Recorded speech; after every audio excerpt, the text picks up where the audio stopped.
Actually তেমন কিছু না, আমি যতটুকু শুনছি, আমি তো অ্যাকচুয়ালি আগরতলাতে থাকি। তো আমাদের বাড়িটা অ্যাকচুয়ালি এমন একটা জায়গাতে, এটা একদম কাঁটাতারের পাশাপাশি।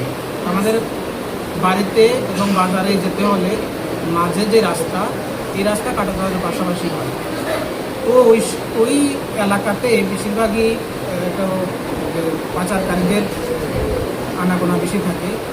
তো হয়তো বা বিএসএফ ওই সমস্ত কার্যকলাপের সঙ্গে জড়িত, তাদের সন্দেহ করে। দাদা তো বাজার থেকে আসছিল, তো হয়তো দাদার মানে গুলি ছুটছিল, দাদার গায়ে লেগেছে, অতটুকু আমি শুনেছি। আমি আগরতলাতে আসার পরে আমি জানতে পেরেছি। আমি আগরতলাতে থাকি, আমি জিবিতে থাকি, জিবিতে আমি জব করি। আমি যতটুকু শুনতে পেরেছি ততটুকু আমি। কি নাম ওনার? ওনার নাম নীলরতন চৌধুরী। এই ঘটনাটা কোন সময় হয়েছিল, সন্ধ্যার সময় না রাত্রেবেলা? রাত্রেবেলা বা 9টা 9:30, আমি যতটুকু শুনেছি 9টা 9:30। জীবিত? উনি কি বাড়িতে ছিলেন না বেরিয়েছিলেন কোনো কাজে? না, উনি তো বাজারে যান সবসময় সন্ধ্যার পরে। তো বাজার থেকে উনি ফিরছিলেন বাড়িতে।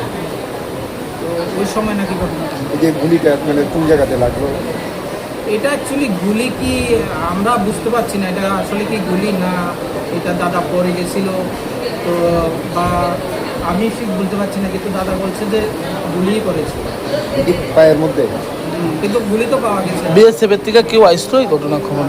শুনেছি বিএসএফ এর তারাই নাকি হাসপাতালে নিয়ে গেছে ওনাকে, কতটুকু আমি জানি। ঘটনাটা কোন জায়গাতে হয়েছিল? এটা হলো ঋষ্যমুখ হরিপুর এরিয়াতে। ওই এলাকাতে বিএসএফ এর কত নম্বর ব্যাটালিয়ান জানেন? না, ওটা জানি না।